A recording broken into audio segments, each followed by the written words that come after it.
Secretary Voltaire Gasmin, Secretary Dinky Soliman, Secretary Jun Abaya, Secretary King Deles, Secretary Nery Acosta, Cesar Purisima, Greg Domingo, Congresswoman Amy Calixto Rubiano, Mayor Tony Calixto, General Hernando Ireberi, Lieutenant General Jeffrey Delgado, Vice Admiral Cesar Tacad, Police Director General Ricardo Marquez, General Manager Jose Angel Lebrado, fellow workers of government, mga minamahal ko po kababayan, talagang magandang umaga po sa inyo lahat.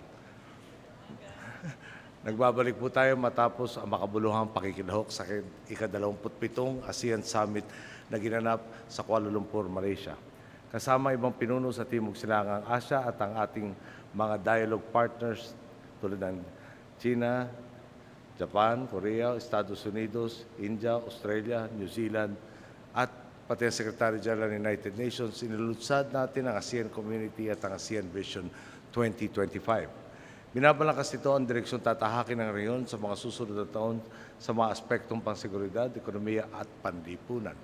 Dahil dito, mas iigting at lalawak ang pakikipag-ugnayan natin sa antas ng tinatawag na functional cooperation.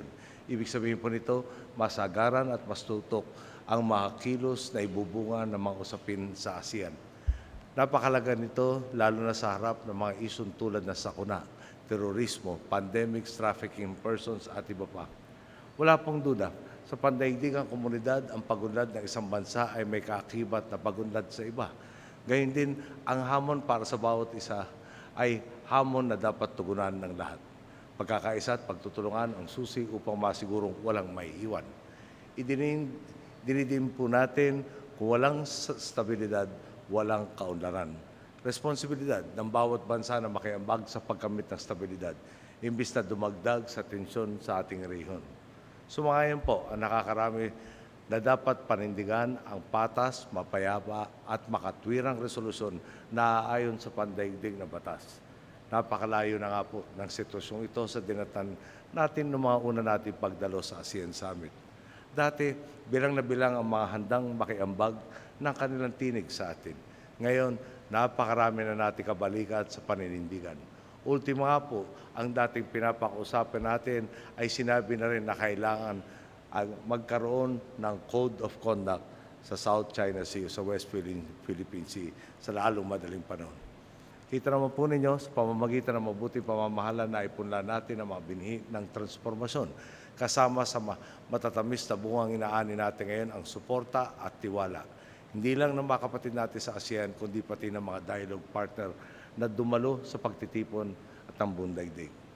Noong nakaraang linggo, matagumpay natin dinaos ang APEC. Ngayon naman, mainit tayong tinanggap sa ASEAN Summit. Dahil din po, ito na ang huling ASEAN Summit na dinulong ko bilang inyong Pangulo. Ginamit din natin ang pagkakataon upang magpaalam sa ating mga kapwa-pinuno sa Timog Silangang Asya.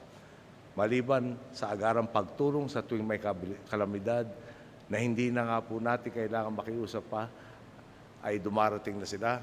Nagpapasalamat din tayo sa naging pagbabahagi ng punto de vista at karanasan na nakatulong upang higit nating mapagtibay ang pakikipag-ugnayan sa kanilang mamamayan at pamahalaan. Sa 2017, sa Pilipinas gaganapin ang pagtitipon ng mga pinuno ng ASEAN. Mga boss, sa panahong iyon, nakapili na kayo ng bagong pinuno. Tiwala ako na sa maganda nating nasimulan at sa patuloy nating pagtahak sa daang matuwid ay muli na naman nating mapapatunayan ang ating kakayang magpakitang gilas at makiambag sa pagsusulong ng malawakang kaunlaran. Tunay nga po, sa inyong walang maliw na pagbibigay ng lakas, makakapag-iwan tayo sa susunod ng henerasyon ng isang Pilipinas na higit na maunlad, matatag at tinitingala sa pandaigdigang komunidad. Dahil dyan po at sa marami pa niyong pag-aambag, maraming salamat po at magandang umaga sa inyo lahat.